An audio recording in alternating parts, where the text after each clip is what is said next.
अस्सलामुअलैकुम वरहमतुल्लाहि वबरकातुहू। तमाम सुनने वाले दोस्तों को दिल की अथाह गहराइयों से मेरा सलाम। मैं आपसे मुखातिब हूँ हकीम पीर बाबर ख़ान अब्बासी। सबसे पहले मैं आपकी खिदमत में ये गुजारिश करूँगा कि आज मैंने आपके सामने जो नुस्खा रखना है वो है शुगर का जड़ से ख़ात्मा करने वाला नुस्खा। मैं आपको एक ऐसा नुस्खा अता करूँगा कि जो मुझे अपने बुज़ुर्गों से मिला और किबला हकीम रहीमदाद साहब रहमतुल्लाह ताला अलैह अल अब्बासी मद्दज़िल्लु ने अपनी ज़िंदगी में इस नुस्खे से बेशुमार लोगों को फैज़ याब किया। और हकीम फैज़ अब्बासी मद्दज़ रहमतुल्लाह ताला अलैह भी सारी ज़िंदगी अपने मतलब पर अपने मरीज़ों के लिए ये नुस्खा चलाते रहे। जो लोग ये कहते हैं कि शुगर का ख़ात्मा नहीं मुमकिन, ये चैलेंज के साथ उन्हें कहता हूँ कि इस्तेमाल करें। शुगर जिस लेवल की भी होगी, अल्लाह के फजल करम से आपको शुगर से शिफा मिल के रहेगी। शिफा मन जाने बिल्ला। सबसे पहले अपने अकीदे का दुरुस्त करना ये बहुत ज़रूरी है कि अगर आपका अकीदा दुरुस्त नहीं है और आप अगर सिर्फ दुआई के ऊपर यकीन रखते हैं, मेडिसिन पर यकीन रखते हैं, अल्लाह की ज़ात पर आपका यकीन कामिल नहीं है, तो फिर कोई दवाई आपको, कोई मेडिसिन आपको, कोई नुस्खा, कोई टोटका आपको फ़ायदा नहीं दे सकता, क्योंकि आपने यकीन अल्लाह पे नहीं रखा। मेरी दावत का सबसे पहला नुक्ता यह है कि अल्लाह की ज़ात पर कामिल यकीन का रखना। फिर रिसालत माब सल्लल्लाहु अलैहि वसल्लम के हुक्म की तकमील करते हुए कुरान और सुन्नत की रोशनी में कुरान करीम की तिलावत का करना और वज़ाइफ़ कुरानिया व अमाल सालहा का कायम करना, इसमें शिफा है। पूरी वीडियो आप तरतीब से देखें। मेरा ये यूट्यूब चैनल सब्सक्राइब कीजिए और अपने दोस्तों के साथ इसको आगे शेयर कीजिए। मेरा हर बयान आपको मिलेगा, चाहे वो जिस्मानी हवाले से नुस्खे हों, चाहे वो रूहानी हवाले से वज़ाइफ़ हों, या फिर वो कुरान और सुन्नत के दलाइल हों, चाहे फिर वो रद्द फ़िरका बातिला हों, चाहे वो फ़िरक़ों का रद्द हो, चाहे वो तकाबुल इदियान पर हो, चाहे वो सीरत मोहम्मद मुस्तफ़ा पर हो, चाहे वो अज़मत कुरान करीम पर हो। आप इसके यूट्यूब चैनल को सब्सक्राइब कीजिए और इसका बेल आइकन का बटन दबा दीजिए ताकि हर आने वाली वीडियो आपको मिलती रहे। उम्मीद है कि आप मेरी इस बात को, मेरी इस गुजारिश को आखिर तक सुनेंगे। मैं आपकी खिदमत में वो नुस्खा रखने जा रहा हूँ कि जो कदीमी ज़माने से हमारे बड़ों के यहाँ चलता आया है, और वो शुगर का इलाज और मुख्तलिफ़ कई बीमारियों का, लेकिन बाकी बीमारियों का तज़किरा मैं यहाँ नहीं करूँगा। फिर किसी मुनासिब वक्त में मैं आपको बताऊँगा कि इस नुस्खे से मज़ीद कौन कौन सी बीमारियों की तशख़ीस में इलाज किया जा सकता है। तो आइए, शुगर। अब जो लोग ये कहते हैं कि हमें शुगर है और उसको शुगर ने तंग किया हुआ है, लेकिन शुगर का इलाज नहीं हो रहा, वो सिर्फ इंसुलिन इस्तेमाल कर रहे हैं, या फिर वो टैबलेट्स इस्तेमाल कर रहे हैं, या फिर वो और मेडिसिन जो एलोपैथिक हैं इस्तेमाल करके थक चुके हैं और अब कहते हैं अब कोई नहीं है, अब हमें शिफा। मायूस लोग इस नुस्खे को इस्तेमाल करें, खुद बना के करें। और अगर आप खुद नहीं बना सकते तो निजात शुगर के नाम से हमारे दवाखाने से आप पाकिस्तान भर में जहां चाहें सिर्फ 2 दिनों में अपने घर पे तलब करें। आपको ये नुस्खा बजरिया डाक तैयार नुस्खा आपको घर पे मिलेगा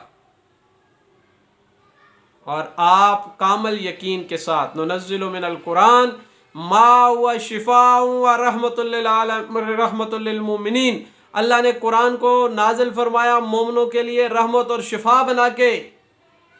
मैं आपको चंद चीज़ें इससे पहले बता दूं कि नुस्खा बताने से पहले चंद चीज़ें जो नुस्खे के इस्तेमाल के साथ ज़रूरी हैं। सबसे पहले अल्लाह की ज़ात पर यकीन कामिल। नंबर 2, रसूलुल्लाह सल्लल्लाहु ताला अलैहि वसल्लम के साथ वालियाना अकीदत और मोहब्बत। नंबर 3, हजूर नबी करीम सल्लल्लाहु अलैहि वसल्लम की बारगाह में कसरत से दरूद पाक का भेजना। नंबर 4, बवुज़ू रहना। नंबर 5, नमाजों की पाबंदी करना। नंबर 6, कुरान करीम की तिलावत का एहतमाम करना। नंबर 7, मिसवाक का मुस्तकिल इस्तेमाल करना। नंबर 8, सदका देना, सदका करते रहना। अस्सदक़तु रद्दुल बला। ये 8 चीज़ें मैंने आपको बताई हैं बीमारियों से बचाव के लिए, और बिलखसूस शुगर के वो मरीज़ जो ये कहते हैं कि हमें फ़ायदा नहीं होता, तो वो ये 8 और 9वीं चीज़ उनके लिए जो मैं बता रहा हूँ वो है चहलकदमी करना। और 10वीं चीज़ खुराक में एतदाल रखना, यानी खुराक के इस्तेमाल में एतदाल कायम करना। अगर आप इन 10 बातों पर अमल कर रहे हैं तो आइए चैलेंज से मेरा ये नुस्खा इस्तेमाल कीजिए, चैलेंज से मेरा ये नुस्खा इस्तेमाल कीजिए। आपकी शुगर का लेवल कुछ भी हो, इंसुलिन इस्तेमाल कर रहे हो या आप कहते हैं जी गोली खाए बगैर आराम नहीं आता, तो आप उस गोली को छोड़ दीजिए। आप ये नुस्खा एक चुटकी भर कर इस्तेमाल कीजिए, इंशाल्लाह आपकी शुगर का जड़ से खात्मा होगा, जड़ से। तैयार नुस्खा आपको मिल सकता है। आइए नुस्खे की तरफ। मैं आपको सिर्फ 4 चीज़ें बताता हूँ जो इस नुस्खे में इस्तेमाल होती हैं। नंबर 1 तख्म सरस, नंबर 2 गोंद किक्कर, नंबर 3 तंबा खुश्क, और नंबर 4 जामन की गुठली। 4 चीज़ें। अब तख्म सरस, गोंद किक्कर, तख्म खुश्क, तंबा खुश्क जो है, और जामन की गुठली, इन चारों चीज़ों को हम वज़न ले लें, मतलब 100 ग्राम ले लें, और इनकी पिसवाई करके 400 ग्राम का ये नुस्खा अपने पास रखें। और 400 ग्राम का ये नुस्खा अपने पास रख के आप इसको मुस्तकिल सुबह शाम नहार मुंह इस्तेमाल करें। अब आपको क्या होगा जी, पहली फुर्सत में आपको क्या हो रहा है, आपको मोशन स्टार्ट हो जाएंगे, आपका पेट साफ होगा, सारा अंदर से पेट आपका साफ होगा, इससे घबराना नहीं है। आधी चम्मच आप या चुटकी भर के इस्तेमाल कर रहे थे, तो जब आपको मोशन हो गए तो 2 टाइम के बजाय 1 टाइम नुस्खा इस्तेमाल करें। जब तक मोशन नहीं होते 2 टाइम, और जब मोशन स्टार्ट हो जाए तो फिर नुस्खा 1 टाइम इस्तेमाल करना है।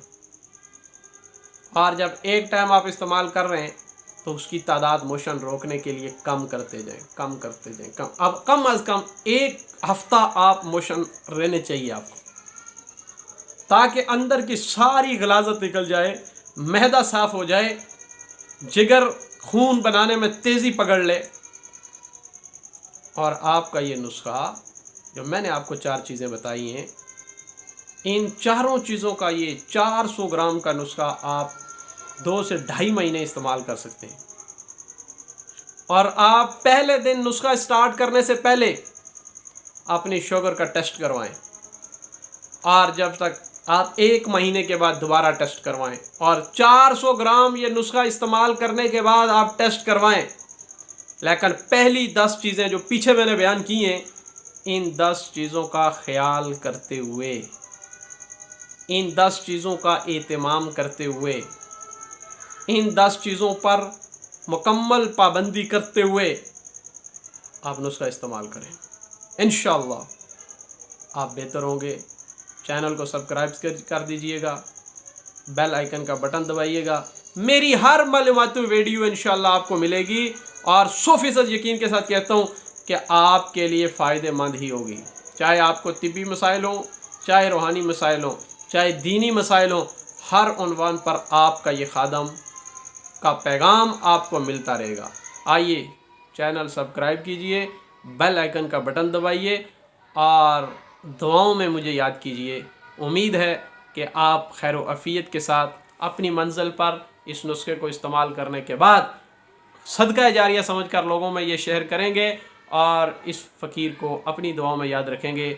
आखिर में एक बार हर सुनने वाले से गुजारिश है कि आकाए दो जहां हज़रत मोहम्मद सल्लल्लाहु अलैहि वसल्लम पर एक बार दुरूद पाक पढ़ लीजिए। अल्लाहुम्मा सल्लि अला मुहम्मद व आलि मुहम्मद व बारिक वसल्लिम वसल्लिम दाइमन अबदन अला हबीबिका खैरि खल्क़ि कुल्लि मीन फ़जा मुहम्मद सिराजम मुनीरा फ़सल्लु अलैहि कसीरन कसीरा। अस्सलातु वस्सलामु अला नबी अल्लाह, अस्सलातु वस्सलामु अला हबीब अल्लाह, अस्सलातु वस्सलामु अला आलि मुहम्मद व अस्हाबि मुहम्मद व बनाति मुहम्मद व अज़वाजि मुहम्मद व अला ज़ाति मुहम्मद सल्लल्लाहु अलैहि वसल्लम, सल्लल्लाहु अलैहि वसल्लम, सल्लल्लाहु